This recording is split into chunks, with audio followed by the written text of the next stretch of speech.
right, this is Joe Gill, aka Papa Bruin of the Big Bad Bruins Bantah podcast. This is episode 8, as well represented behind me by Pasternak and Cam Neely.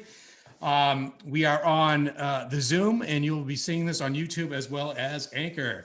I am joined by my man, Court Lalonde. I hope I said your French name right, because it's a nice Irish name. Just a little bit about Court. So Court was a blogger with the Black and Gold back in 2017, and also was a podcast co-host, but he's left it recently because, as we know, hockey can consume your life. It has consumed mine, but in a good way. But I have free time now because I have no job, so it's easy to get more things in. He actually has Bruins blood in his family. That his father played from the Bruins from '79 to '82, and I actually showed him a clip from one of these Bruins history compilations that his dad was in it. So that was kind of cool. He's up in Toronto, the Toronto area, and has to deal with Leafs fans, which we'll get into that garbage shortly. And he's also on the Three Dads and a Console podcast where he talks about retro and current video games. Court Lalonde, welcome. Well, thank you for having me. I also had last year I was the managing partner at Bruins Diehards, but I missed that. Sorry. Yeah, it's okay. I left it all for honestly, it was just personal reasons. It was just it was time to walk away, yeah. I believe. Yeah, fair enough. I mean, we all got a lot going on in our lives, right? Especially we live in the pandemic world, which is not easy. And hopefully we're seeing the end of the tunnel here. Now, we're hearing that they're going to be bringing fans back to the Garden and letting fans in around the league here and there at small percentages, unless you're in Texas, and they're going to open up to the 100%. But that's a whole different story. We're not going to get drown ourselves in that bullshit. But I want to just kind of go back to the week that was, my friend. And wow. Okay. I don't know about you, but I don't remember the Bruins being blown out the way they were at 2 consecutive games. I guess they had one of these runs last year, but I don't remember them looking that bad. I haven't remembered them looking that bad since the Pooh jersey. So, yeah. It is what it is. I understand people freaking out, but sure. The whole left side being injured, and I truly want people to understand, not having a guy like Lauzon in the lineup, it hurt, and not having Grizz. Lauzon does a fantastic job. He's been a breath of fresh air. Sure. He's strong on the corners. He's able to move the puck out of the zone. He clears bodies in front of the net. Yes, he's young. Yes, he's going to make mistakes. I'm sure we're going to get into the whole, who he's replacing and such, but I think he's been phenomenal. And now it's gotten to the point where if you're Don Sweeney, your first thought is, do I protect him or Grizz?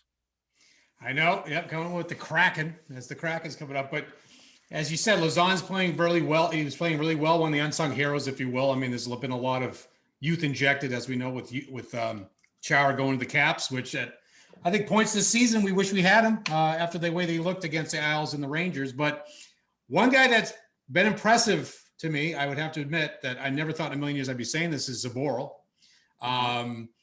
Just back in that game, I remember he set up Big Dick Nick Ritchie for a goal in that first Islanders game, which was like, that was a sweet, a puck moving play right there that he made, to Ritchie at the doorstep. So I mean, he showed me a lot of signs. He's pretty solid from a defensive standpoint. I mean, what do you think about Zboril so far?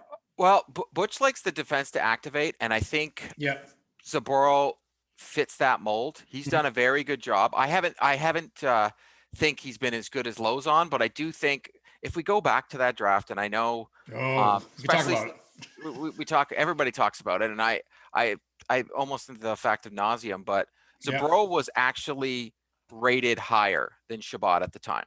Okay. So to say they should have took Shabbat, you know what? I really feel, looking back, I wish we could. I wasn't on Twitter back then. I would love to go back to half of these people and be like, what did you have? Yeah, I'm sure all of you said Matt Barzal, but no one said the other guys. I truly believe they didn't. It is what it is. But Zboril has shown promise. I do think that he's just going to get better and better. We had to let these kids play eventually. It sucks to lose a guy like Chara, but I truly believe we keep thinking about the guy that he was and not the guy who he is now. He's third pair on Washington now. He was getting a lot more minutes before. hindsight's 2020, but to say we wish we had Chara this year, I don't think we do. No one could have predicted that you're going to lose your whole left side for a Right. couple games Right. and just get decimated. And you And second center too. yeah, Yep. and you see all these people out there saying, "Oh, we should have had Chara. We should have had." Hey, you know what? That's fair for you to say, but I truly believe they made an offer to him. He didn't like the offer. He decided to go.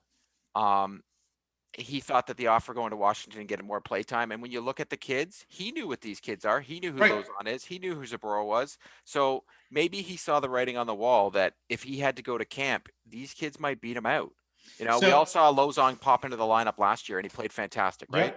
yep. So Absolutely. maybe Chara, I truly believe the Boston Bruins did offer him a deal. They Hmm. offered him the same. And from what I'm hearing, maybe even more money Yeah. to stay here in Boston, but did say you're going to be third pair. And if you know, you Yeah. could That's be not like him. John Moore in it. And it is him Wait, now. hold it. Do But not breathe Zdeno Chara and John Moore in the same breath, my no, friend. but what I'm saying is No, type I of know. rotating defenseman. And I truly believe he didn't want that for himself. And obviously he didn't. He chose to not be with his family and, you know, be out in Washington and play hockey. So good on him. He's an amazing player. He did a lot. His number will be hanging from the rafter. He's a No first doubt. ballot Hall of Famer. But I think this has been a godsend for a guy like Charlie McAvoy. Oh yeah. Oh yeah. Charlie looks good. And I know we'll be talking about kind of that later. As I kind of my whole screen's just kind of exploding now. But Zboril, what I was going to say about Zboril is that I think he may be possibly the best of that draft. I think DeBrusk, dude, I don't know. I want to like him. I really do. I like his personality. I like but he's bringing nothing this year. Zero. I mean, is he hurt? I mean, what do you think? What do you think about DeBrusk right Well, now? DeBrusk really hasn't, like a lot of people say that he's always been good. I think he is a recency bias. We all think about him as those two playoff goals. He scored one against Toronto. Yes. Everybody said that Times, to me right? as well. Yep. So if he's going to continue to always be that guy in the playoffs, I'll be happy with him. But I Mm-hmm. truly believe DeBrusk isn't this second. If you could put him down on the wing with Charlie Coyle and they could get another guy to be up on that wing and you have a line of like Smith, Coyle, and DeBrusk on that third line, Yeah. it's a better place for him. DeBrusk needs some confidence. He needs to get back. Yeah. But I don't think he's this guy that we all thought. Butch said it the other day. He wants more from him. Bjork's playing better than DeBrusk right now, Oh 100%. yeah. But We'll get into Bjork, that. They benched Bjork too, though. yeah, well, you know, I'm not going to always get on people, well, especially the coach for what he does. Well, He's a he's paid been doing it professional. right. Yeah. I didn't think he should have sat Bjork, but he did. They ended up winning the game. Hindsight's 2020. I can't. Maybe he knows other things that we don't know. I thought Of from what course, I've right. seen, Bjork has played phenomenal, but I truly believe Bjork is not a top six guy. He is a bottom six. Oh, absolutely. Bjork on the wing with Coyle. Maybe even move Smith up to the second line. Have a line of DeBrusk, Coyle, and Bjork, and you could Yeah. have a dynamite energy line. Because Oh both yeah. Yeah, for sure. Bjork and DeBrusk can go up and down the ice. Fantastic. So I mean, that's yeah. I mean, these are things that are playing roles and played roles in these last couple of games. Like going back to that Isles game, and we'll just barrel through that quick. Brazil. You just again revisionist history, as we said. You just saw him. But my whole thing about that draft court is you can miss once. All right, you miss once. I get it. You had one pick, dude. They had three. That's the big thing for me. You had three. Zboril, I think you're right. Zboril probably will turn out to be the better pick. Mm-hmm. I do have a lot of people that I know that say Senyshyn is a lot better than we think. So hopefully he gets a shot to come up and try some things out, but probably won't be till next year. I remember when they drafted him, I heard, the scout report was he was a reach then. They said he was a reach, and he has been, right? Well, he's looking like one so far, but we also said that about Zboril last year, and now he pops in the lineup. Right. Yeah. He's the better of the draft. So I still look at you. You never know where these guys are going to play. Shabbat goes to the Ottawa Senators and gets tons of ice time and gets opportunities. There was no place for Zboril to even come into the lineup until Krug and Char left. Yeah, I crapped on Zboril myself, but like you said, he needed time. He got it down in Providence. He got the time he needed because he wouldn't get it up here, and it's starting to come together for him because he's impressed me at the beginning. I didn't think he was going to bring anything, and he's brought more than I ever thought. It's also the butterfly effect. What if they choose Connor, Barzal, and Shabbat. Somehow everybody, would have said, hey, you're going to make the reach on Shabbat over Zboril. But whatever, to each their own, because they're all psychic. Yeah, come on, I am. If you believe in sort of the butterfly effect, you don't have Charlie McAvoy in this back end anymore. The Boston Bruins don't finish where they finish in the standings. Hey, Barzal's this great. He would have been in the lineup right away, top line. Does Pasternak get the ice time that he gets and blossoms into the player that he Domino is? effect, right? So I look at things. If Barzal's on this team, does Pasternak get the ice time? Do the Bruins stink it out and end up getting Charlie McAvoy in the draft? All these things. Yeah, it's all can happen. Yeah, it all happens. Yeah, for sure. Yes, Matt Barzal was a miss, but you know what? Every team passed on Pasternak. I still think Robert Thomas was a miss a couple years ago. Pasternak was picked, 25th that year or something like that? So yeah, like you said, I mean, it's revisionist history, but as fans, we have that right to bitch. Sure. Yeah. And I have that right to mute you on Twitter. Yeah, I mean, please don't do that to me because you're my show. But, just go back to the Owls game when we finished going through the week that was. It's that, they were 2-2 after 2, and then the roof just caved in. They just fell apart. Frederick got his pocket picked. Halak was, did the best he could, but he was left for dead. They get blown out 7-2. You're like, all right, good thing they're playing tomorrow night, I said. My friend said too. Well, wait for it, because what happens there is they go in there and, it was my birthday and I was hoping for a win. And of course, I ended up getting sick like the night before, which is always good. So I was like sick for like 5 days, but the Bruins made me even more sicker if that was possible. They had instead of imploding in the third court like they did against the Owls, they imploded in the second. And then before you know it, they let 2 goals in 12 seconds and they get smoked by the Rangers 6-2. And you're like, oh, they just got to score 13-4 in the last 2 games. This is scary. Because one thing, though, I noticed is that anytime they have a long layoff, they just suck when they come back. Facts. Last year in the playoffs, that one year when they had the long between the finals, I think that was terrible for them. I was at Game 7. I still think they win. The trip gets called. They win Game 5. Oh, you were at Game 7? Yeah. Oh no, I was at Game 5. The trip. 5. Okay. They win that game. They win the Stanley Cup. It's over. They were robbed. It is what it is. But yes, they played terrible. But you know what? I'm okay with them losing 2 games, getting blown out of the doors, because they came out and they answered. Now they have a game tonight that I want to see more from. I love Bjork's game, but I would love some offensive upside. I would love him to start doing what Smith does. Just shoot everywhere. See what happens. You never know. It could go in. Right. No, yeah, I like Smith a lot. I didn't think much of him at the beginning either. And this is one of the guys my friend always busts my balls on. Well, you didn't think he was going to be good. Look at him now. All right. Again, revisionist history. I didn't really even hear about him in Nashville at all. But, Butch shook up the lines. Bjork was out. Wagner was out. Moore was out. Thank God. He brings nothing. And for $2.75 million, it makes me want to puke in my mouth, dude. Like, seriously. But then they brought Coleman in, McCagg, which I never heard of him before. I guess he's pretty good down in Providence. Again, I don't have intimate knowledge with the guys down in the farm. I'm not going to lie. And Camphor, who had not played a game in 13 months, which I think he played pretty good. I think he played pretty good. Coleman, Court, explain to me what he does well and why he can't be in like more than 2 games at a time. Carson Kuhlman is the chicken with the head cut off. Okay. He's really good at skating up and down the ice. Right. But he does nothing else. But everybody else, like, for some reason, a couple years ago when I was like, I'm not a big fan of this guy, I got jumped all over on Bruins Twitter. I'm like, all right, I had people like blocking me, telling me I'm just, oh God, yeah. People were getting so upset that I didn't think Carson Kuhlman was that good of a hockey player. You can't make fun of anybody's binky, man. And the way I look at it, like, the kid is an NHLer.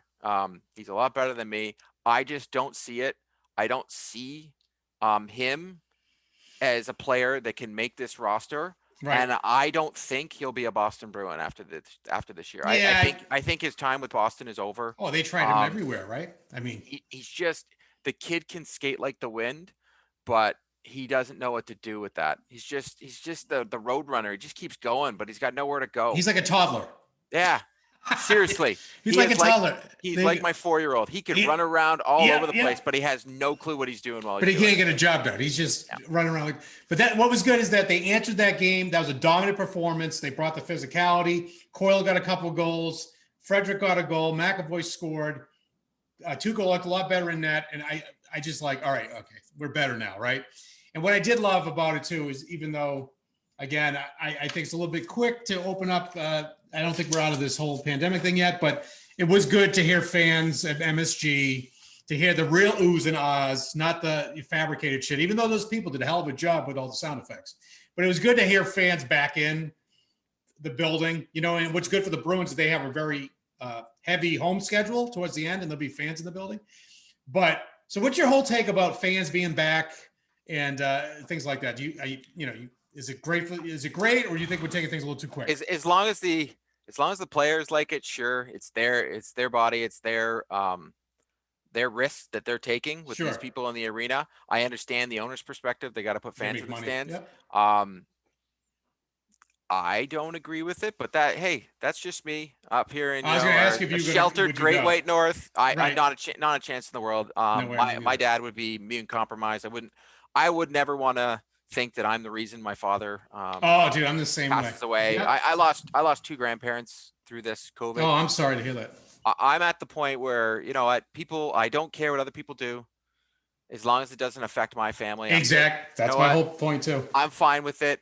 I do know from asking my dad about this, the players hear the fans for maybe a minute of the game, and then they don't even notice they're there. You wash them out. So okay. As much as you as a fan and myself as a fan think, besides when I was at Game 5, Chara heard those cheers, and they heard the boos when Achari got tripped. Mm-hmm. But other than that, they don't even notice we're there. I'm sorry. Really? Okay. They don't know us we're there. They drown us out. They're there to play hockey. Yep. They don't notice we're there. So that note, the people on Facebook Live notice we're there, but I'm going to have to say goodbye to them because, again, Court's got a lot of good things to say. You can't hear it right now because I got to tease you. I got to tease you a little bit. So we'll say bye to our Facebook friends. We'll talk to you soon and go Bruins. We'll see you tonight on Big Bad Bruins Nation. But going back to some of the other storylines we had, so David Krejci's practicing again, so that's great to have him back. But again, who can we get on his line from a consistent basis so he could actually flourish? Because it's been going on since Iginla left. I'm of the mind that I can't wait for next year when he's not back and Coyle's the second line. I think he's gone. Oh, you think he's gone? Okay. Yeah, I truly believe that. If you look at the writing on the wall, they let Krug walk. They offered Chara a contract. I just don't see them with Coyle and how good he's played and how good Jack Studnicka's looked. Yes, yes. I agree. Yes. Studnicka slots in on that third line and Coyle slots in that second line. I could finally stop hearing the boo-hoos about who do we got to get to put on Krejci's line, because maybe it's him. I don't know. He's a great hockey player, but I don't understand why Sidney Crosby can play with garbage all the time, literally his whole career, and make superstars out of people. Chris Kunitz has made a career out of playing. He made a career out of playing with Sidney Crosby. David Krejci is one of the best players in the league years ago, and he's very good still. But if we keep worrying about who he's got to put on his line, let's just get 3 lines. If we can have, like I said, they can go out there. I think they need to get someone on that back end. If we can get a guy like Matthias Ekholm, if they can pry Forsberg out of Nashville, Jesus, I'd be happy. Yeah, my buddy mentioned that because, the Jack Eichel bullshit's permeating. That's never going to happen. I heard McAvoy and Fedrick in a trade, or Rask and Krejci. Like, why would the Buffalo ever get 2 old guys anyway for Eichel? And why would the Boston Bruins ever trade Charlie McAvoy? It's not happening. No way, because he's the future. He's the anchor now. He is literally one of the best defensemen in the league. I mean, think about the 23 years old. 23 years old. They have one of the best defensemen in the league. I mean, you went from Orr to Bork to Chara to McAvoy. Not bad at all, right? So let's get into this, because you and I were talking about this on Twitter, because I think it became a Twitter storm somehow started between Hedman and McAvoy. Now, someone mentioned in our little string there that the Bruins exposed Hedman. Did we watch the same series last year? Because I thought Hedman was dominant. Victor Hedman was dominant in those playoffs. Yeah, absolutely. I still, at the look of those playoffs, we had no Tuukka Rask. Those playoffs were a coin flip to me. I don't know, whatever. It's true. I don't want to say asterisks, but do you think Dallas gets to the final in a regular season? Not a chance in the world. No way. Yeah. Now, I thought last year the Toronto Maple Leafs wouldn't even have made the playoffs the way they were playing.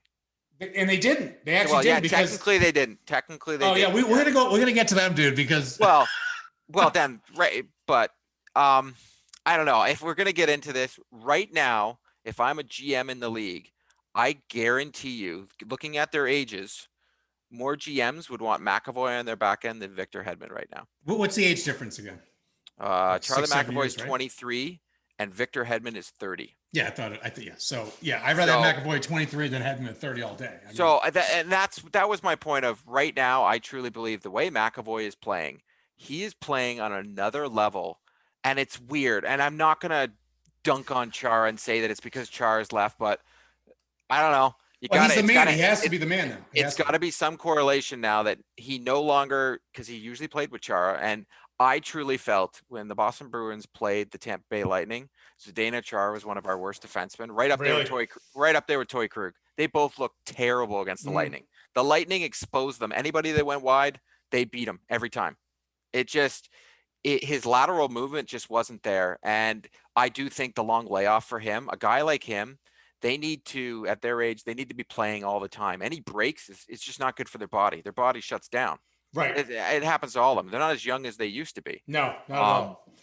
Well, they're going to be going through a murderer's row now. I mean, they got Washington coming up for 2 and Jersey coming up this week. And then it's basically almost every other night now, which is, I think, good for them. But it's good. I mean, I think the whole league's going to be going through this kind of truncated, let's get as many games as we can in case. And then with all the, the Buffalo games that were canceled because of COVID and shit, it's just become like, here we go. It's just going to be, it's a sprint now. That's why I was saying to people early in the year when the Bruins were struggling, everybody's like, it's so early. I go, every point counts so much right now because this is all division play. These are 4-point games, all of them. You know what I mean? Like you cannot sit back and just say, oh, we'll get it right. We'll get it right. If you go on a bad losing streak, you're fucked. I mean, I think you're screwed. I truly believe I'm more worried about these back-to-backs on the lower body of Brad Marchand after surgery and the groin of Patrice Bergeron.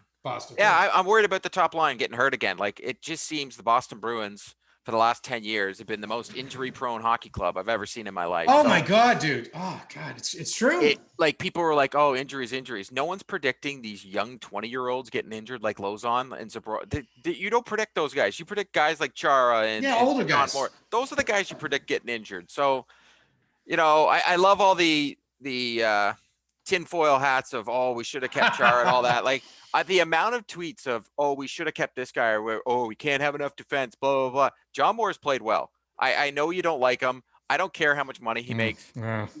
He hasn't played bad. Let's be real. Okay. All right. He hasn't played bad. Has he been overused in some points? That's fine. I know you don't like him. I've seen your stuff. You're not a fan. That's fine. I just it's a lot of money for a guy. It isn't a lot. It's a lot of money to us, but it isn't a lot of money in the NHL. It isn't. So as a seventh defenseman that can come in and be serviceable, he's fine. I do like the play of Vakanainen. It was great to see Vakanainen in the lineup. Hey, some of these guys, we got to be more worried about them being picked in this expansion draft over anything else. I've seen a lot of names out there, but it's like Corrali. They're not. If you're looking at the Boston Bruins right now, you're going at their defense. You're taking a defenseman. It is what it is. Yeah, I wouldn't want to give him Corrali at all. I think I would. I'd hope to see Grizz back in the lineup tonight or Krejci. We'll see what happens. I guess they're both game time decisions, right? So. But you got to think about this too. This is like a rehearsal for them if they're gonna get open to the expansion draft. Like this is it. I mean, this is what he was making a point. Butch is making a point. This is for guys to step up and show what they're all about. You have the opportunity now. Now that they got rid of the Krugs and the Chars of the world, that these kids have an opportunity. If you don't like Kuhlman, he evidently is not taking this opportunity. I mean, they brought McKegg up for Christ's sake, so they're giving kids a chance, which is good, and they're still at the top of the league. So you can't ask for anything better than that, right? I mean, honestly. What else we had going on? I do find it funny that so many people are like, oh, they miss Krug, when I guarantee if we went through their social media timeline, they probably dumped on Krug more than anybody What else. Has he done in St. Louis? He's played well. He has played well. I do feel they've missed him on the power play. This 5 forwards thing. It doesn't seem dangerous though. It 100%, but injuries has just made it so they can't click. Right. I do feel once this power play starts clicking, it's going to be over once again for this team. At the beginning of the year, they didn't have Pasta, and then they lose Krejci. So it's just like they can't ever get some consistency back there. Right. But the defensive liability that Torrey Krug was good, but when he was bad, he was bad. Like when was he was. Oh, yes. Think about the breakaways that we haven't been giving away this year because there's no Zdeno Chara. That's true. I know. I'm thinking about that. That's a great point. Turning around and Krug. I guarantee if we start going through the highlights, a friend of mine spoke Z. If you want to go look back, I guarantee the amount of times on the power play or even during the regular season 5-on-5 when there was a breakaway, Zdeno Chara or Torrey Krug was on that ice. No doubt about it. So we're going to address the elephant in the room about, in the area that you live, the Toronto Maple Leafs and their fans, like absolutely, saturating their underwear about this team that arguably, I don't even think arguably, I'm going to bring up the stats here just to show everybody. One of the best teams in the NHL. Right. But are they feasting off shitty competition though? Because as we see right now, who beside Toronto, who's really good in that division? Maybe Edmonton to a degree. I still not sold on Edmonton with all that talent. They still let you down. With Draisaitl. Well, you say all that talent. They got two players. I look at Edmonton's roster, and they got Darnell Nurse on the back end, and then they got McDavid and Draisaitl. I understand that, but they have no one. Like Toronto fans were dunking on McDavid the other day because he undressed their whole team but didn't score. So they're all like, "Oh, he's cold. He didn't score in 2 games." I'm like, he's still better than every player in the NHL right now. But I said this yesterday, and I truly believe this. Toronto Maple Leafs are one of the best teams in the NHL, and they do play in the worst division. But those two things can be the same. I still think the Leafs, if we had the Atlantic Division back, you'd have Tampa, Boston, Toronto. One of them would be in first place, one of them would be in second, one of them would be in third, and the points wouldn't be that far apart. Well, because I'm not saying Toronto is not a good team. I'm just like, you got to pump your brakes a little bit. Wayne, do you stop 100%. They haven't played. They played a lot of Vancouver and a lot of Ottawa. Both teams are not trash fire. Montreal has looked terrible ever since week 2. Edmonton's got 0 goaltending. I look at the Scotia North Division, and all I can say is Scotia North. The 2 teams that have goaltenders, you have Winnipeg. Toronto with Anderson, you have Winnipeg with Hellebuck, and the rest of the teams have been garbage. And Carey Price hasn't played well at all. I guess he hasn't played well in years. So Montreal was, all hot. They were all hot and frothy at the beginning of the year too, because they had a good start of the season. But again, if you look at the Bruins division, the Mass Mutual East division, toughest division in the league. Absolutely. It's a friggin' buzzsaw. And even the only pushover in that whole division, I think, is Buffalo. I think Jersey's been giving the Bruins fits, and they've been playing pretty well overall. And you also have to look too, because of the COVID stuff. The games in hand are all over the place right now, so it's kind of crazy like that. But even from Pittsburgh, I know they're not who they used to be, but they still got Malkin. They still got Crosby, who's on the COVID list right now. Actually, one of only 3 players. Letang. They still have talent there. Philly's got Bruins own their ass, just like the Islanders own us. But then you got the Washington. I mean, this is just such a good division. I actually like this division when they aligned it, because I want to play Philly more. Because these are teams I hate: Pittsburgh and Philly and Washington. I don't think we see them enough. I mean, I know Tampa. Is Tampa really a rival? Kind of, I guess. When they're in that division, I love seeing Toronto, of course. Montreal. That rivalry's been dead for how many years now? 6, 7. The Toronto Maple Leafs are the Boston Bruins' biggest rival. And then I can't call Tampa Bay Lightning because Tampa Bay Lightning own the Boston Bruins. Like, it's not a rival. That's not even a rivalry, right? It's not a rivalry if the other team just beats the living daylights out of us all the time. Right. So at least the Toronto Maple Leafs, it goes to 7 games every single time. And they lose. They don't close out. If they closed out game 6 a couple of years ago, they win that series. But unfortunately, their guys just couldn't close it out, and the Boston Bruins did. It is what it is. So, Court, you probably see right now, I brought up the Toronto Maple Leafs postseason results. Now, I didn't realize it was this futile. Oh, yeah, it's bad. It's bad. I mean, we have not been out of the first round, and only 4 years they've made it to the first round since 2006. Yeah. Is this when they were still in the West? Because if you remember those days, they were in the West Division, Western Conference, when they played LA. I remember in the Cup final '93, or the conference final in '93. That was crazy. But they're, again, it's like, be excited, okay, but pump the brakes, guys. You have not played anybody. You have not played any iron at all. So as I know a lot of Leaf fans, so tell me about what's going on. Tell me what's going on. I truly believe I'm just going to let them have this one this year, and because we haven't seen them. Like, I truly believe they're going to, if they get a first round matchup and they play a hot goalie, say Carey Price has been dog poop all season, but the Habs slip into that 4th spot, and they got to play the Habs in the first round, and they got to play a guy like Anderson, and they got to Josh Anderson, and they got to play Tyler Toffoli, and Carey Price decides to be Carey Price again. Then they're going to be in a lot of trouble, because them running into a hot goalie. Tuukka Rask beat them a couple of years ago. Yes, a goalie can beat them because the Leafs aren't strong enough. But their defense, yes, their defense has been a lot better. The added TJ Brody has been a godsend to them. If Muzzin can keep up his consistency, then they're great. But Jared Hull right now is he's 100. Justin Hull, I think, is their best defenseman by far. And Morgan Riley has actually been inconsistent, but their defense isn't their problem. But how about the goaltending? Their goaltending, I think Anderson's a good goalie. When Maybe everybody was he's talking not good about, against the Bruins, maybe, but because that series he's just yeah, but he also didn't have defense in front of him. The Toronto Maple True, Leafs haven't true. had defense in years. So yeah. my dad and I were joking around when the whole Tuukka Rask trade rumors were going around. I'm like, go get Anderson for Toronto. The guy would play great in Boston. Because he has a defense, right? Exactly. So the Toronto Maple Leafs over the offseason, they went out and got a guy like Wayne Simmons, who I don't get it. Like, the Is guy he doing wouldn't even- anything with them at all? Or? he was fighting people until he got injured. He wouldn't even make the Boston Bruins. Half the teams didn't even want him. And then they got Joe Thornton. I know people love Joe I love Thornton. Joe, but he's done, man. He's done. Like, I don't see They had their Marlowe too at one point last year, the year before. They get all the old people, like some old. those like, bottom two lines are Yeah. going to be tough to compete.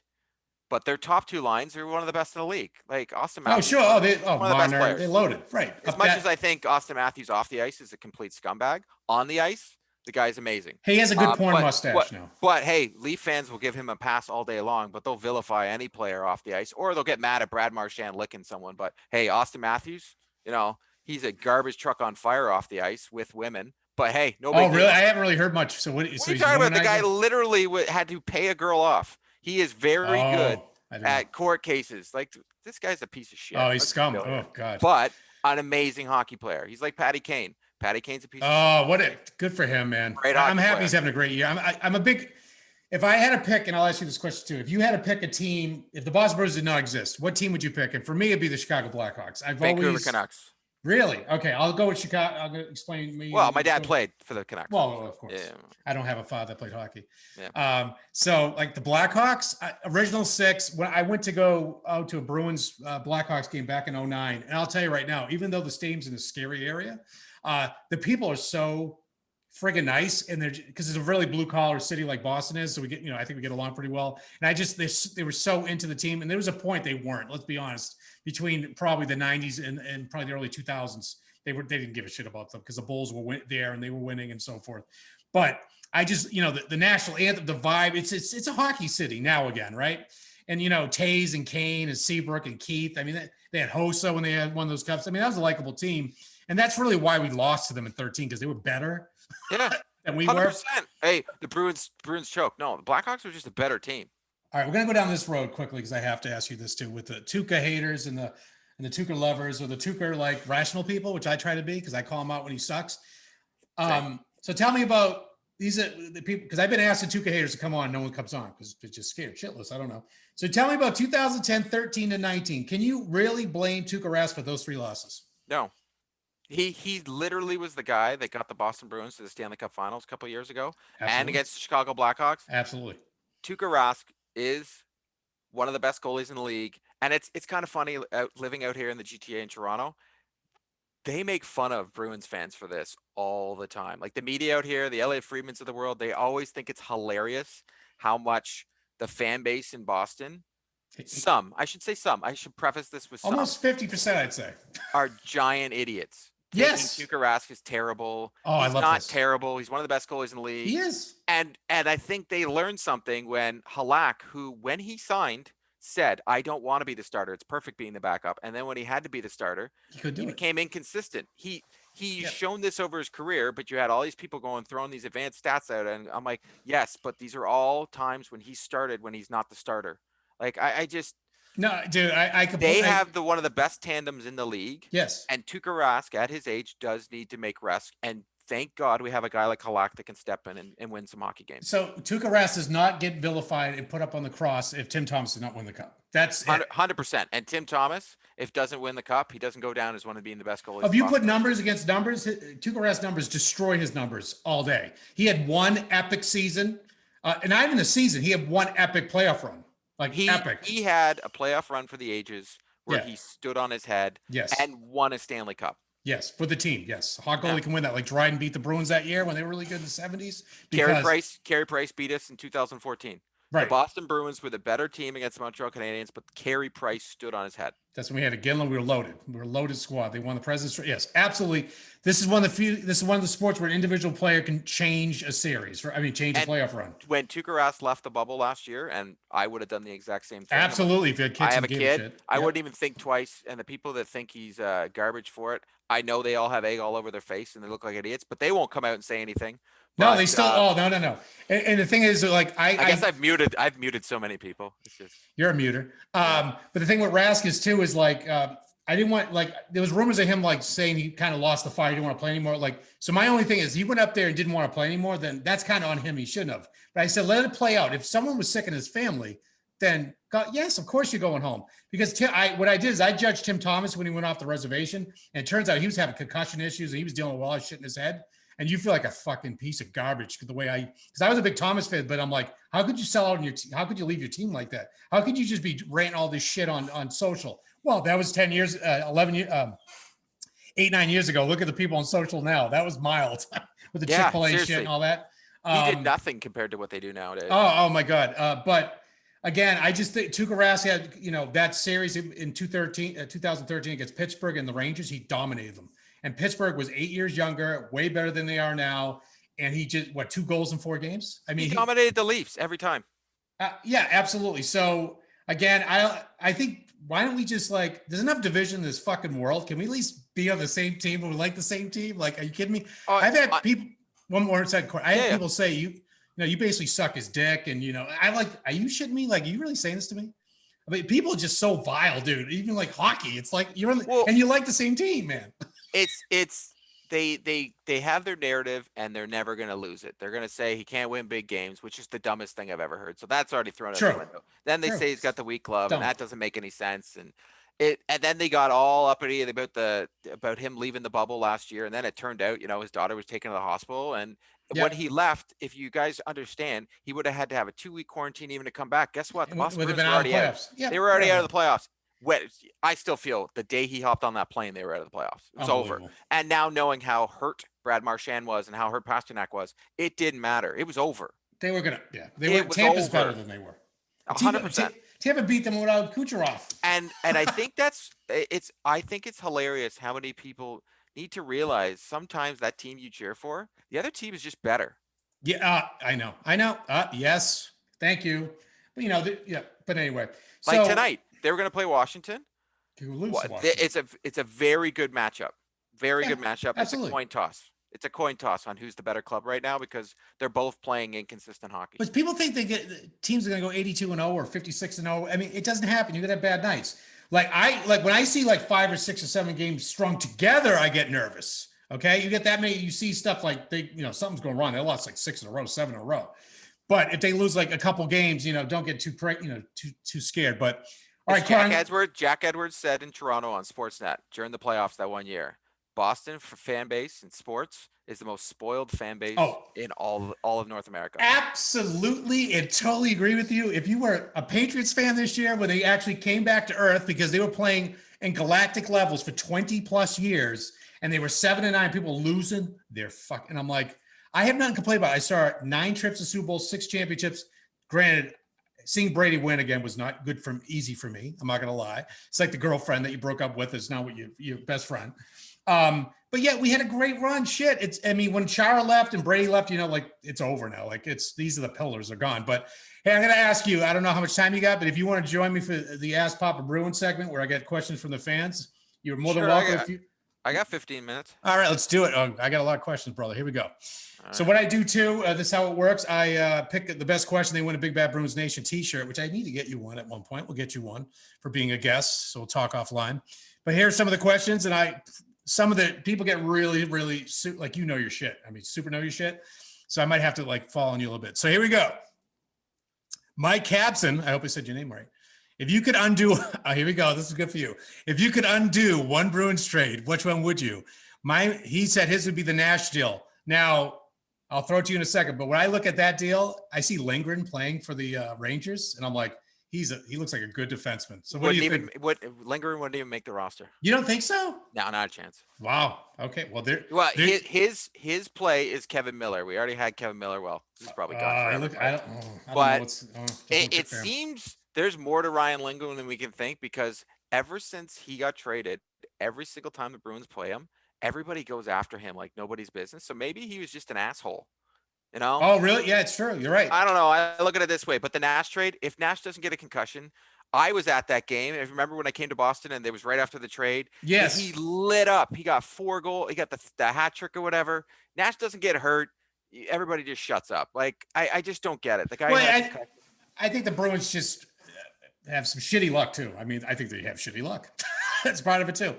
All right, so the trade is Tyler Seguin. Like, I don't even think all day, Tyler Seguin, all day, every day. Now, as much as he supposedly was sleeping with somebody's wife, make it work, figure it out, all day, every day. Oh God, what's the NBA do to each other and NFL and stuff? Please, there's all kinds of crap going behind the scenes. But now more than ever, now 10 years removed from that draft, Tyler Seguin is probably 50 times better than Hall. I'm sorry. I mean, yeah. And Hall's a pill. He's an absolute pill in the locker room. I've heard too. He's a pill. So, and he's been on his third, fourth team already. So, here we go, Harvey. Some of these questions have nothing to do with hockey, by the way. So that's why I like them. Why do we park in a driveway and drive on a parkway? I'll give that one to you. Wow. So we have highways out here. So we have them highways. Yeah, but we're Canadian. Weed's legal. So whatever. That I got nothing. As a father, great dad joke though. Well done. Yeah, no, that Harvey. Yeah, Harvey's. He likes everything I do on social. Like, you know, I have a Patriots fan page and I have a Star Wars fan page. He follows them all. So thank you, Harvey. Good answer, Court. Paula asked if anyone won this last week, and yes, someone did win. And it was one guy asked me. I believe his name was Bongo, is his nickname. Asked me like what music I would come out to if I was a player. Like if I come out to the ice, I go, if I fell on my face, it'd be like "Oops, I Did Again" by Britney Spears, and if I was like a real hockey player, it'd be "Harvester of Sorrow" by Metallica. Because of course, if you come out, you want to be like a big badass, right? So, who in your mind is the single best trade deadline pickup the Bruins did? I would say, let's say of the Chiarelli and Sweeney years, I will go with Chris Kelly and Peverly, of course. I mean, would you go with them? I would have to say. Yeah. Well, you could say, I guess he wasn't trade deadline when Thomas was signed. He wasn't trade deadline. So yeah, if it's trade deadline, they never did any good ones besides the Peverly. Even though Coyle and Johansson are the other one. Well, they didn't win the cup that year, so you only can go with results. Coyle, Coyle's the best, but if you want to go with results, they won the cup. Yes, they got rid of a player that turned out to be in Blake Wheeler, but sounds like Blake Wheeler was a dick in the room too. So whatever. Yeah, that's true. It's one of those things. We talked about DeBrusk already. So Josh was asking about DeBrusk. What do you think he needs to do to take off the next line? I think we already said he needs to be kind of with the line and just gel with them and just do his game instead of him thinking, maybe we're thinking too much of him. I mean, I think he's just in his head, and I do. I think he's more of a third line winger at this point now. Yeah. Unfortunately, drafted in the first round. Yes. What do you think is the issue with the Islanders, and why can't we beat them? Because there's always a team every year. I remember one year it was the Hurricanes. We couldn't beat them worth our lives. I think they kind of got the film on us. I think they're just the ones who got the film on us. That they, applying pressure, really getting in our faces and shit. They play the same way. But the Islanders? They just play the same way of hockey, tight checking. They're right, like we play. Right. Yeah, they play the same game. Yeah, and they just it's funny. You can see it on that bench. Like they go down and it's over. Like at other teams, they jump up and they get back in the game. But for some reason with the Islanders, you have them for a long time. It was Philly, if you remember, with the Bruins. Yeah. There's always this team, the Washington One Capitals. gets on their ass. Brayden Holtby. He's gone now. Now they can beat them. Yeah, exactly. So it's always the boogeyman. There's always one boogeyman, right? Yep. All right. These are some of the great ones I enjoy. Let's see. If you could have any position with the Bruins front office, what would it be and why? And why would you do? What would you do on your first day? Number one, I don't think I want that job. I don't think Cam Neely wants that job half the time. I know Don Sweeney. If I was in a small market, maybe. I don't think I want to be anywhere in the front office at all. So I'm going to say I'd pass on that. What about you, Court? I just take a scouting job just so I could go to the rink. There you go. That's a good answer.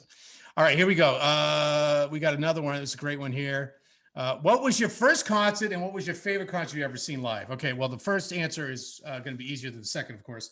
For me, my first concert was 1989, Worcester Centrum, Cinderella, the Bullet Boys of Winger. What about you, Cor? What's your first My concert? very first concert was Massey Hall in Toronto. I was, I think, 14, and I Okay. saw the Bare Naked Ladies, Canadian BNL boys. Canadians, of course. And Okay. it ends up being at one of the best venues in all of Toronto. So works out. Uh, and then he asked you, what is your favorite concert? That's like picking your favorite kid. Luckily, I only have one kid, but I favorite concert. I got it. Shit, I don't know. Go ahead, go. I saw the Hold Steady, and I'm gonna count it as a one concert because it was 4 nights in a row. I saw him 3 nights in a row at the Horseshoe in Toronto. Who It they was again? the One Hold Steady. Steady, the Hold Steady. Hold Steady. I gotta write They're that one of my down. favorite bands. Their new album just came out. I think rock, metal, whatever. Open Door Policy. No, they're like a bar band. They're fantastic. Hold. All right, I'm gonna hold Hold you to Steady. this. I'm gonna hold you Their to best this. album, the best album is Boys and Girls in America. Their latest album is Open Door Policy. I love everything about them. The lead singer is just amazing. But All right, I'm that gonna check them was out. I got to jump on stage with the band. It was phenomenal. And I've seen the Foo Fighters, I've seen Nirvana, but the Hold Steady. All right, everybody out there, we don't get as much. The only Canadian rock is Canadian bands I know are like Rush and Hold I like Steady's American. Our Lady Peace. Oh, Hold Steady's American. Hold Steady's American. Whoa. Okay. Shit. Didn't know that. Wow. We gotta have you on more often, dude. So Andy, that's a good question. So I always write down like the people I think may be the best question. Maybe you and I will decide who will be the winner of the T-shirt. I like it. It made me feel warm inside that question. So. Oh, I know. How can music not? For me, I would if I answered it, I wouldn't say the best concert. I say the one that meant the most to me, and I'm actually wearing the shirt right now. Is like probably a week after I got my cancer treatment for thyroid cancer. I got through it. This is the first show I was able to go to at the Palladium in Worcester, and for me, music is like therapy, if you will, like the healing, and just to get out all that all that pent up fucking stress and angst and why me shit and all this crap that finally exhale after 8 months of dealing with this shit. That was it for me, man. That was like the rush, if you will. So I would say Killswitch Engage 2016 in Worcester, Massachusetts. I think that's all we got. Let's see if I got any more. I hate with it. This thing that they do on Facebook, the most relevant, the newest and all this shit. I don't know why they do this. Most relevant. Just if I ask for questions, I want them all, you bastard. Fucking Zuckerberg. All right. I have to go. We already talked about Eichel for Charlie. Steve, no way. Sorry, man. Would you try? Everybody's like Eichel. What is it about? I mean, has he? I just honestly, whoever sends any question about Eichel, pass. Who shut up? You're just stupid. Just don't. Yeah, he's a local kid. That's about all I see. It doesn't even make any sense. He's not coming here. Get it out of your head. Just stop it. He's not coming here. All right. I don't know if your father was on the team then. No, not. So when did Milbury hit the dude with the shoe? That was my dad was on that. He was on the team. All right, I thought so. Okay, so Court's dad was on Milbury's team during that game. Was that like 78, 79, 80? 1979. It was Christmas time, I think. So this is all right. Jim Sanborn. So this is a good one too. Did Milbury beat the guy with his own right shoe or the left shoe? Not a clue in the world, but I could probably get that answer. But ask your dad. It was the guy's own shoe, obviously. But right. Well, ask your dad for shits and giggles. Say I was on a podcast. Someone asked who did Milbury beat the shit out of with his left or right shoe? I know a lot about that I can't talk about. No, that's fine. That's fine. No, that's fine. That's a great question. There's way more to that than anybody. This is a great question from Ruth Hogan Trenton. That's a very strong name, Ruth Hogan Trenton. She's a wrestler in a city in New Jersey. Mm-hmm. What is your earliest memory as a Bruins fan? For me, I've mentioned this before. Pete Peters, like 82-ish, right around there. I always like goalies for whatever reason, as you can tell with Tuukka and Tim Thomas and so forth. I always, I drew. You had to draw something in school, 8, 9 years old. What someone famous looks, relates to as an inanimate object. Me was like I drew Pete Peters as a brick wall. You got a couple more minutes? Yeah, no. Yeah. Mine would be, I feel like I'm right. So mine was the very first time I skated in my life was on Boston Garden. And Dwight Foster took a cupcake and smeared it in my face. And then there's a picture in the Boston Bruins cookbook. Oh, that's awesome. And then my second Boston Bruins one was in Toronto, Bruins Leafs. And it was at Maple Leaf Gardens. And it was my very first hockey game that I've ever been to that I remember. And I was walking down the stairs at Maple Leaf Gardens and my feet would stick to the floor because everybody was spilling their pop and all that. It's just old school, right? And we were sitting beside the penalty box and Bork gets a penalty and he sits in the box and he turns over and looks at us and he just looks over and just sees my dad and then he starts talking to him. And then he hops out of the box and he gets a tripping penalty within 2 seconds, like puts his stick down, boom, hits back in the box. He turns to me and goes, "Hey kid, sorry, I missed you so much." And it was like the funniest thing ever. Oh, that's Like on. I didn't know who Ray Bork really. I knew, but like you don't know. You know, I was Yeah. so young, and he just pops the joke of like, "Hey, sorry, kid, I missed you," and I'm just like, "Well, And got he's me right, there." and he's right above your shoulder. I see in the Yeah. background. Oh yes, that's true. Yeah. So cool little Ray Bork story quickly, and then we're gonna get into what you're drinking. If you don't drink, that's fine too. But I didn't get to drink a lot last week because I was sick. But I went to Ray Bork's estate sale in Boxford, Mass, where I actually lived, and my dad had some land there for years, and I was able to get actually woman because I was advertising it for her. I got this one of these Ray Bork. 1999 is 20th season. I guess he had a tournament or something, golf ball, which was cool. And then also got this thing, you know, those inspirational kind of poster things they have, like, integrity, inspiration, what have you. So he had a hockey one there, and I think it was integrity, and it basically had a picture of skates and all that. So I got that for my son, and now it's up in his wall. And now I'm very happy to say that we opted him out of his first season because of the pandemic. Which really sucked, but I got to do what's safe. So, we're on the edge now. I'm like, I'm hoping he's going to play next year. So we're actually got him back on skates. He skated for the first time in a year the other day. He's actually going to be going to a practice on Sunday with the team, which again, I'm kind of like, and then he actually has tryouts on the 19th. So he's getting back into it. I'm happy he is, but again, it's a whole different world, a little scary to honestly do this, but I don't want another year fucked up for him. You know what I mean? Yeah, I get it. So we did what you're drinking. So this little segment I do, Court, this is the last part of the show that I kind of talk about what crafties I've been drinking and like I said, not drinking many, but I do recommend drinking Untold Brewery out of Situate, Mass. Now look up Situate. I would love to hear at some point how you would pronounce it, Court, because people cannot pronounce Massachusetts names worth their life. Situate? Yeah. And I also, for my brother-in-law, got a. Well, now I know how to say it. So. Well, I fucked that up. Yeah. I should. I ruined it. And then my brother-in-law bought me a case of Treehouse that I will be drinking tonight. But are you into any alcohol or anything? Or I partake in a good vodka soda or a scotch. So if I said, what am I drinking? Yeah. Probably tonight I'll have a Lagavulin 16 watching the game and a little bit of chocolate on the side. Ooh, look at that. It's what you drinking. Now, what are you drinking? Because we don't speak proper English down here. Oh, yeah. But, well, Court, it was great, man. I really enjoyed talking with you. Oh, actually, we have to pick the answer to the question. So would it be the concert question or would it be the Milbury shoe question? The concert question? It's the concert question because the Milbury shoe question, I feel bad. I couldn't really answer. All right. Yeah, because he has some secret information. So Andy Hazel, you have won. I will be sending you a Big Bad Bruins Nation shirt. So thank you for listening. Court, thank you. And please plug your socials if you care to plug them because I know you mute people. So, well, I mute people that are rude and obnoxious. Let's be real here. That's almost every Boston Bruins fan. I will have conversations any day of the week, but if you're just out to insult people or be an asshole, I don't have time for that. I just don't care. I'm not gonna just done with it. You can follow me along at Court Lalonde on Twitter or at 3DadsPod, and you can catch if you like classic video games, talking about your kids and playing video games and such. Check out the podcast on Google Play or iTunes. 3 Dads and a Console. Favorite old school Nintendo game. Well, I'm gonna have to say Mario 3 because that's what I say every time, or Super Mario World because it's the best. Super Mario World is the best game. All right, the best EA NHL game. What year? NHL 95. First time they allowed trades or creating a player. All right, was that now? Did you ever see the movie Swingers? I did. That's NHL 94. As they're gonna ask you that's Sega Genesis. So NHL 94 on Sega Genesis was like, wow. But then NHL 95 is when they allowed you to create players and you could make Pavel Bure because it was like the year he broke in the league and it was sure. As a guy who wanted to be a GM, right? It could create all the guys, do all the trades, all that kind of stuff. Do you remember there was a cheat in old school Nintendo hockey? We could make fat guys, skinny guys, and make the but that's ice hockey. Ice hockey. Is that ice hockey? All right, good. All right, we'll have to talk this. So we'll have to have Court on again to talk video games, hockey video games. So, Court, I want to thank you, buddy. Thanks so much for coming on. Always great to talk to you, and I appreciate you being on number 8 of the Big Bad Bruins Bantah. Thanks for having me. All right, buddy. Be good. Thanks.